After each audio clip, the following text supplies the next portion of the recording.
Today's video we're going to be showing you how to install a Rotax radiator on this DD2 racing machine.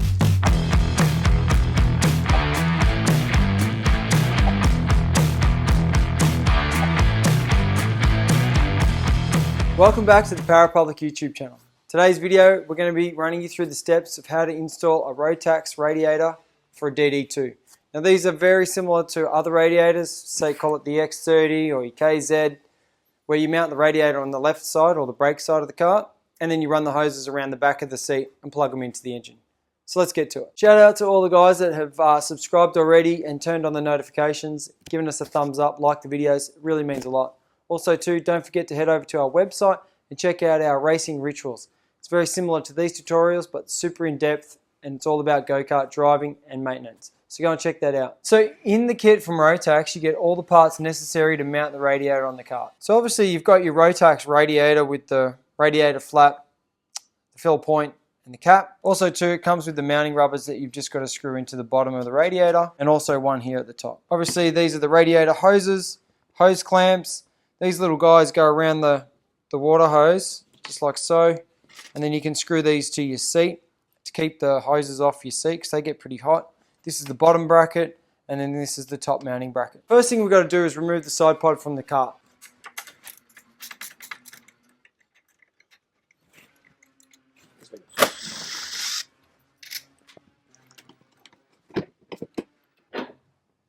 The first thing we're going to do is just slide this little guy over the side pod bar, and now we're just going to reinstall the side pod on the car. So simply slide this back over the whole assembly, and we're just going to reinstall the bolt from the bottom, but we're going to use one that's 5mm longer than standard, and that just goes up underneath through the whole lot, and then you just put your nut on top.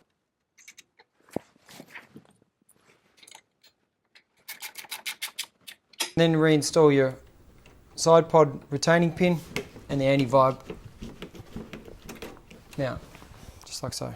Okay, so with these little rubber isolators, they simply just spin into the radiator. So do those up first. Okay, and come over to the cart and simply slide those into your little bracket.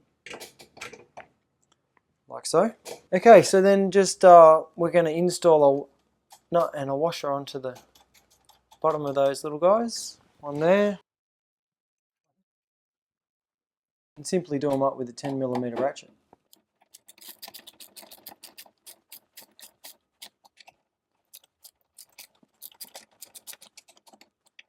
So with a little bit of Loctite on the bolt first, because we don't want these ones coming loose when we're racing. Otherwise our radiator flaps around, causes a DNF. We're just going to install the bolt back into the sort of where your seat stays normally bolt to your bearing carrier. So we're just going to put that guy in there.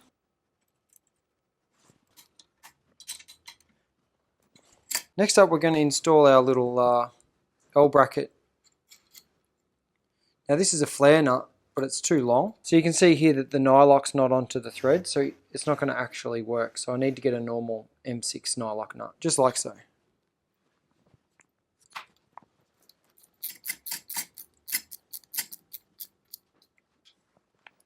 Lastly, we're going to put this little guy through here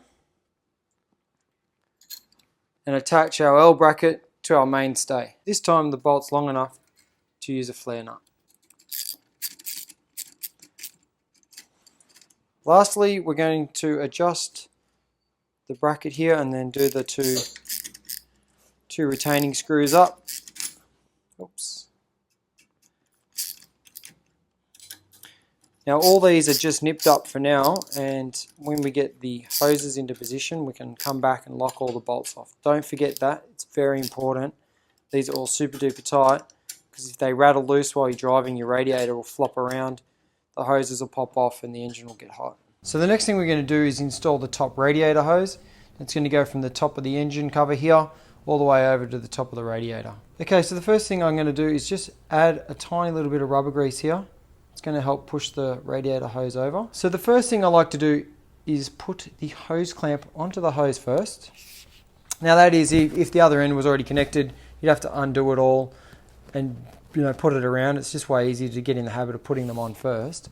And then because we've used a little bit of rubber grease, that just slides onto the engine so easy. So we come down here with our 7mm socket, undo the hose clamp, and then that should just push straight on over the top here.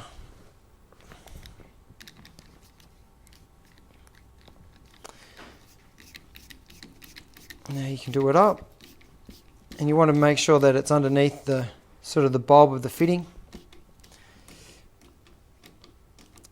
That's one side down. On this side, these are the little caps that come with the radiator from the factory. Same thing, you can put a little bit of rubber grease on there to help it slide on if it's a bit tight. Next up, we want to cut the hose to length.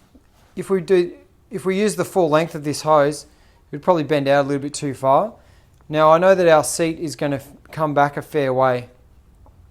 So what I'm going to do is I'm just going to cut off maybe 2 inches and put the hose on the radiator, and then after I fit the seat, if the hose is too long, I'll pull it off and I can just shorten it up, and I'll show you why later.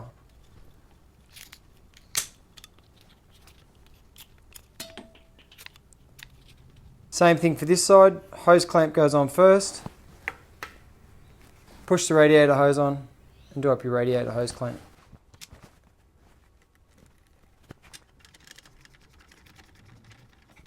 So the last thing we've got to do for this little job is to install the bottom radiator hose. Now the 90-degree bend goes over near on the outlet from the water pump housing on the engine, and it goes across to the bottom of the radiator. Now this is actually the pickup. The hot water comes out of the engine and the cold water goes into the water pump. So once again, just a tiny little bit of rubber grease there on the fitting, help the hose go on. Install the hose clamp, and then just slide the hose up over the water pump housing. Slide up your hose clamp and do it up with the 7mm socket. The next thing to do is to grab your water pump hose, or radiator hose, sorry, and then just run it over here underneath the brake lines over to the outlet of the radiator. So to get the length right, you just run the hose out where you want it and mark it with a texter. You can pull it out, cut it off, put it all back together. Put the hose clamp on first, and then simply slide the hose onto the bottom radiator fitting. Now you can see we didn't use any rubber grease on that one, and it's way more of a mission to push that hose on. Then we can just bring the hose clamp over, do that up. So the last thing you're going to do is install these little guys. Now they just slip over the hose like so, and then you clamp them down, and if you've got your seat installed, you could just mark on the seat with your texter a couple little holes, one here and one over here. And what that does is it just holds the hose up, stops all the vibrations, and stops it from hitting the exhaust pipe. As you can see, it's a pretty easy installation for the Rotax radiator.